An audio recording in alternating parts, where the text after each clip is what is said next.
डोंबिवली स्फोटानंतर नागरी वस्तीत असलेल्या धोकादायक कंपन्यांचा प्रश्न ऐरणीवर आलाय।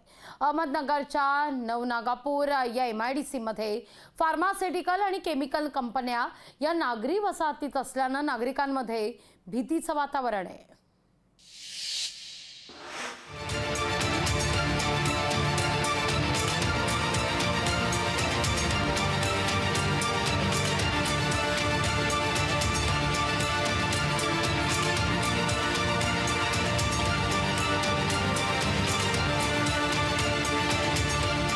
डोंबिवलीतल्या केमिकल कंपनीत झालेल्या स्फोटानंतर आता राज्यातल्या नागरी वस्तीजवळ असलेल्या धोकादायक कंपन्यांचा प्रश्न ऐरणीवर आलाय।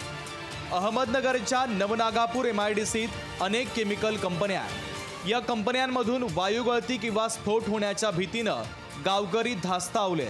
MIDC आणि नागरी वसाहत अतिशय जवळ असल्यानं कंपन्यांचं वर्गीकरण करून धोकादायक कंपन्या स्थलांतरित करण्याची मागणी जिल्हाधिकाऱ्यांकडे करणार असल्याचं गावकऱ्यांनी ठरवलंय। कधी 2 मृत्यू होतात, कधी 3 मृत्यू होतात, कधी आगीची दुर्घटना होतात।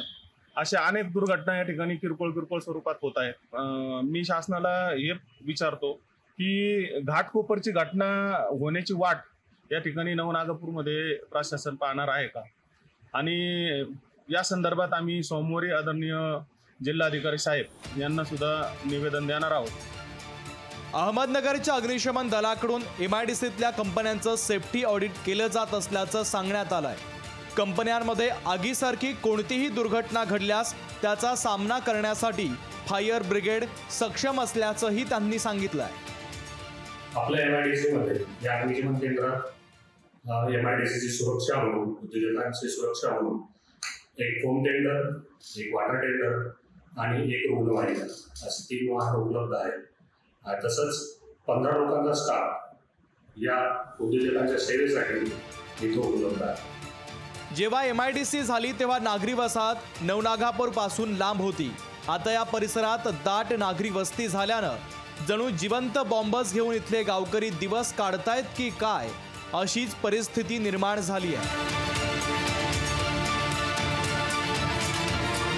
संतोष आवारे, लोकशाही मराठी, अहमदनगर।